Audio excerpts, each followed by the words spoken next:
morning, Calvary kids.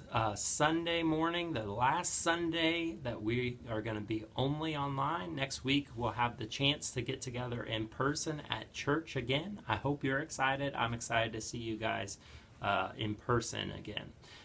We're going to be talking about faith this month. And faith is one of the most important parts of our walk with God. In fact, it says that without faith, it is impossible to please God. And so this is a huge thing for us to be talking about this month and really through the summer. So we're going to get up, sing, and dance, and then we're going to get right back into our Bible lesson. Ready? Let's go.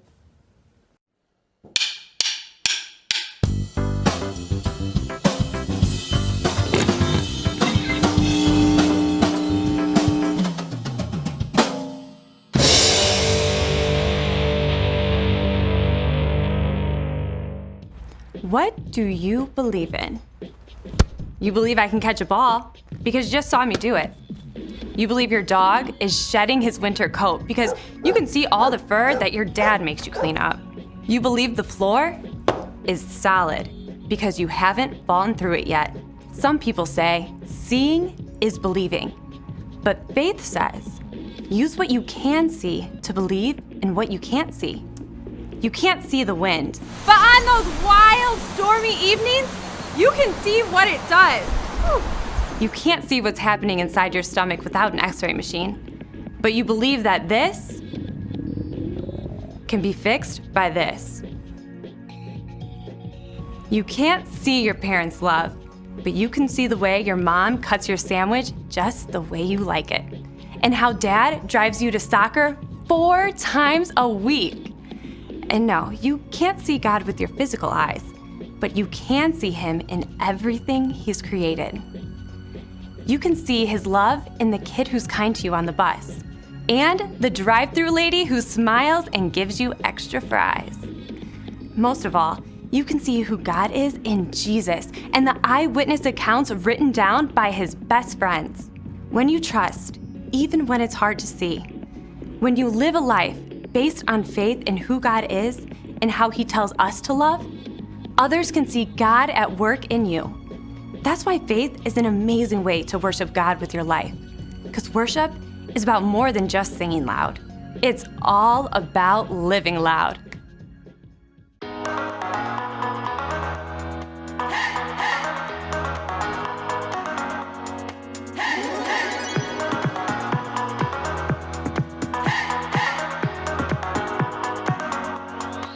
This is my faith, this is my focus, all of my days.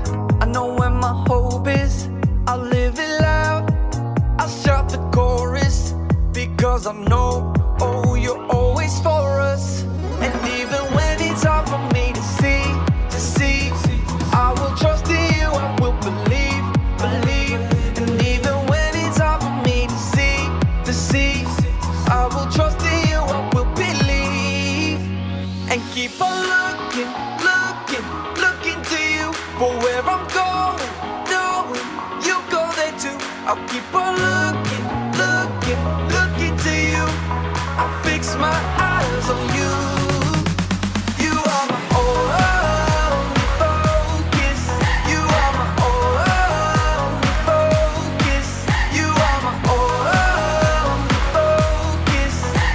I fix my eyes on you.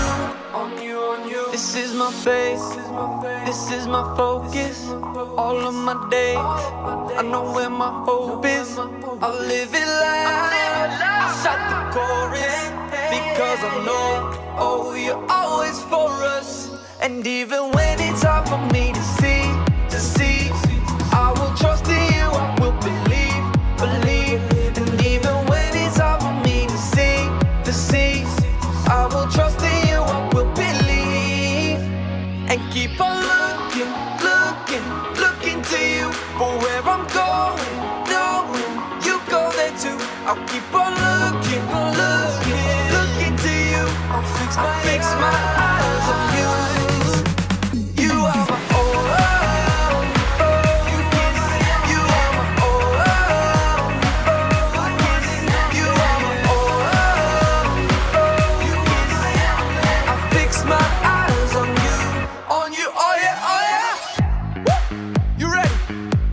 Let's go. Hands in the air, hands in the air. I know you're there, I know you're there. Anywhere, oh. Anywhere. I fix my eyes on you, on you. Hands in the air, hands in the air. I know you're there, I know you're there. Anywhere, oh. I fix my eyes on you, and keep on looking to you for where I'm going. No, you go there too. I'll keep on looking to you. I'll fix my eyes on you. You are my all, you are my own. You is all, you are my own. You are my focus. I fix my eyes on you, on you, on you.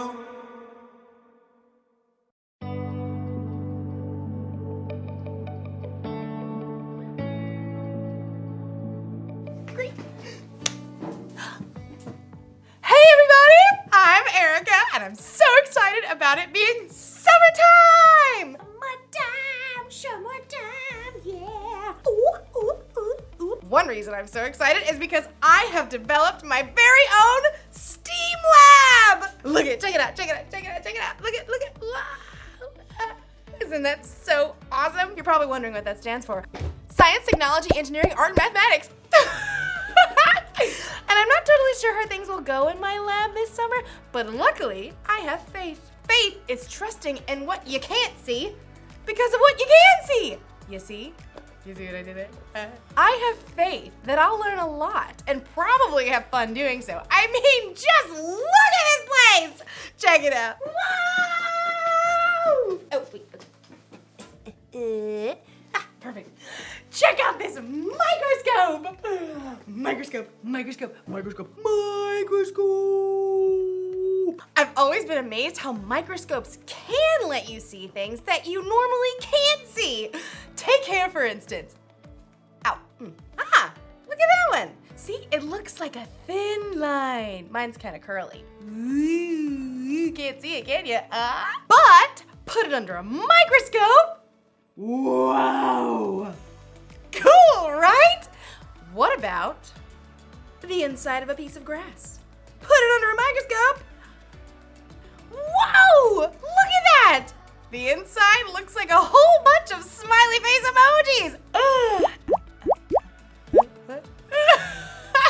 I mean, you never see that just by looking at grass. Today's Bible story is all about not being able to see everything, but remembering that God always does. It's like he's always looking through a microscope or something. So, let's take a look at this story and see what we can find. Unbelievable! Wait, is that really what my hair looks like? The Bible. It's 66 books of history, stories, letters, and poetry that fit together to form God's one big story. The epic adventure of how He created us and loves us so much that He made a way to rescue us. As we travel through the Bible, from Genesis to Revelation, we discover people who met God and found their lives changed forever. Now for an amazing story, inspired by the book of Hebrews, chapters 11 and 12. All right, guys, so we said we're going to be talking about faith this month, and we're going to be focusing on faith and our faith in God. And so when we look at this, we got to say, okay, what is faith? Right? I know what trust is, right? I can trust in something that I can see. But faith takes it a little step further. And so we're going to be looking through Hebrews 11 today, 11 and a little bit of 12. And so the verse I quoted to you earlier is actually Hebrews 11:6. Without faith, it is impossible to please God. Now that's important, right? We want to please God. If we're a Christian, if we're a follower of Christ, our number one thing that we should be trying to do is to please God, to be wanting to know what His will is or what He wants us to do and to follow that will. And so it's looks not so great. It doesn't sound real great when we say, if I don't have faith, I can't please God. Well, our Bible verse actually this month is the definition of faith. And so when we look through this faith chapter, talking about all these people who had faith in Jesus, or I guess I should say faith in God,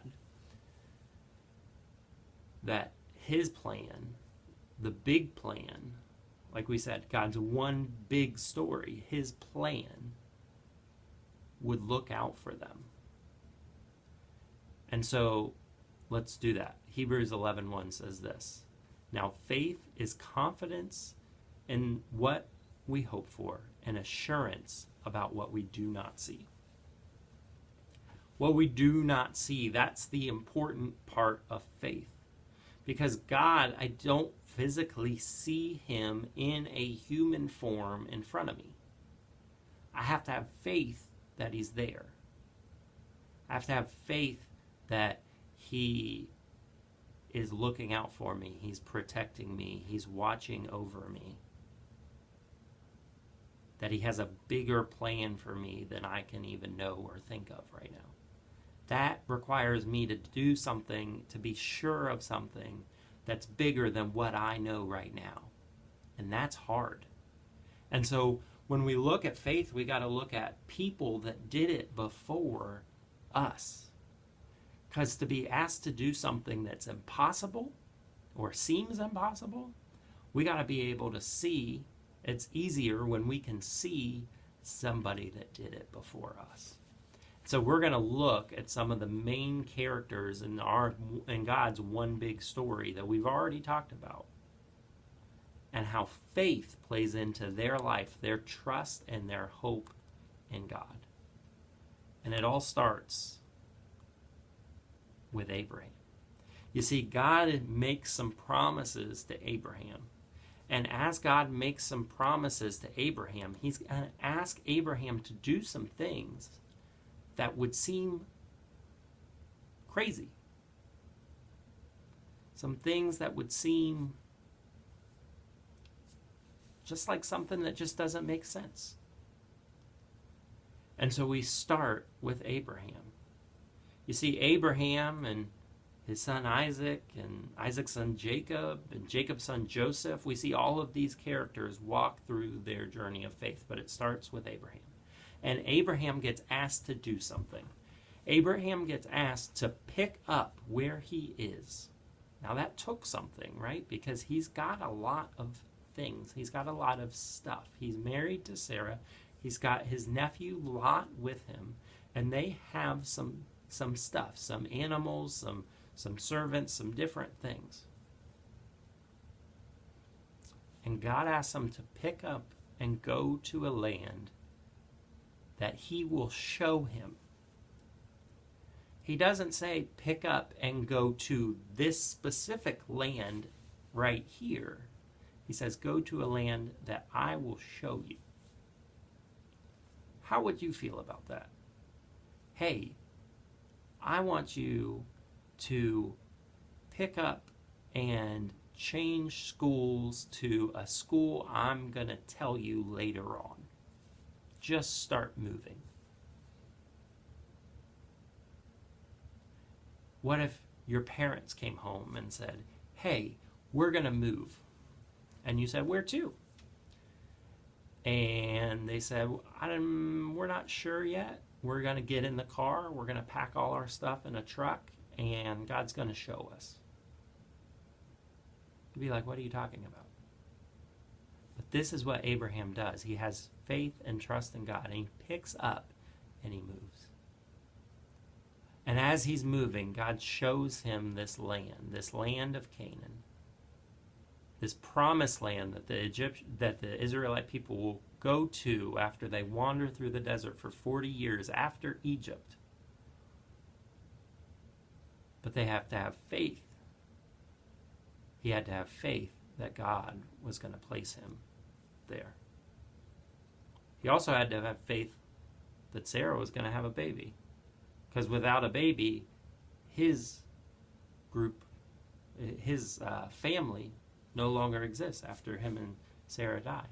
And so He has to have faith that God's going to keep his promise, that they will be fruitful and multiply and have children, and as many as the stars in the sky. Well, what about Moses? Moses is an interesting guy, right? He kills somebody. He does one of the worst things that you can do. He kills somebody. And he runs away. And after he runs away, God says, you know what, Moses? I know it's been years since you've been there, but I want you to go back to Egypt, and I want you to lead those people out of Egypt. To where? To this land that I'm going to show you. This promised land. This land flowing with milk and honey. But first, you got to go stand up to the most powerful person in the world. And you got to tell him to get rid of all his slaves because you told him to. Well, because God told him to. That takes faith. Hey, I want you to go to the President of the United States, and I want you to tell him that he needs to do something. That takes a lot, doesn't it? That would take a lot of faith. What about David? David is an amazing leader. They say that David is a man after God's own heart. And David gets crowned king, but he has to wait. You see, because Saul is still king. But David is told that he is going to be the promised king. And through all this time of Saul trying to kill David, David remains faithful to God. He keeps his faith in God that he will one day make him king and that he will save him. And he shows respect to Saul while doing it. Even when Saul is trying to hurt him and kill him, he has faith. Now, what about the most important one? Jesus. Hebrews 11:39 and 40 says this. These were all commended for their faith, yet none of them received what had been promised, since God had planned something better for us, so that only together with us would they be made perfect. You see, all of these movements of these people in following what God asked them to do took faith. But it wasn't perfect yet. It wasn't perfect until Jesus shows up. And Jesus shows up to save the people. He shows us what God is like. He even tells us that the most important thing that we can do is to love God and love others, like what we talked about on Wednesday. Jesus came to earth to show us the way, to follow him, to have faith in him, that when he died and rose again, we will have faith that we will one day see him in heaven. That's amazing faith. And then when Jesus dies, you know who follows him? Peter and John. They have faith that what Jesus said after he comes and rises again, they have faith that what Jesus said needs to be shared with the rest of the world. And that's how the church is built.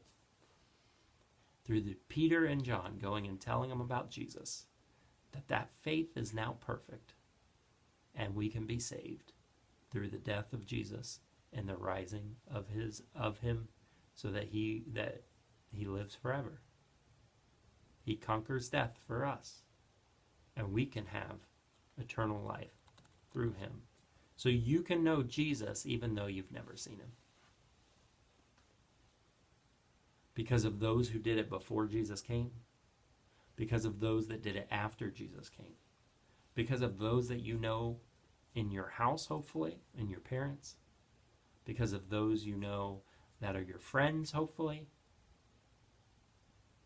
that trust and follow Jesus, because of those that you know in your church that trust and follow Jesus. You can have faith that what he said will be true, that is true, that it will always be true. Yesterday, today, and forever. God's story is so big, and we're all a part of it. And we can have faith in Jesus for that. Well, I hope you understood it today, and we will get back in person next week as we talk about faith once again. See you next week. Bye. Woo! Take a look at this one. Any guesses on what that is? It's the inside of a carnation stem.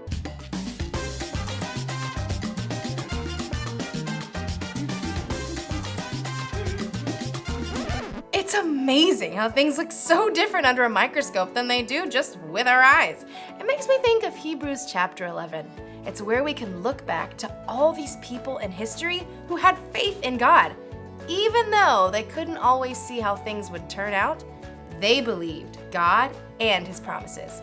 They lived by faith. And you can live by faith too. In fact, having faith in Jesus and what He did for you on the cross is what makes it possible for you to have a relationship with God. Relationship status update. Even though we can't see Jesus in person, we can still have faith in Him because we can see how He's worked in the lives of the people who've come before us. That's the one thing to remember today. You can know Jesus even though you've never seen Him. If you want to know Jesus more and you don't know where to start, try talking with someone who has put their faith in Jesus. Or you can read the stories in the Bible of the people who trusted God long ago. There are lots of things we can see that can help us have faith. So, I hope you guys have an awesome day! I'm gonna look at a few more things under my microscope. Like maybe my nail! Let's check it out! Oh, I need to wash my hands better. This microscope tells you a lot.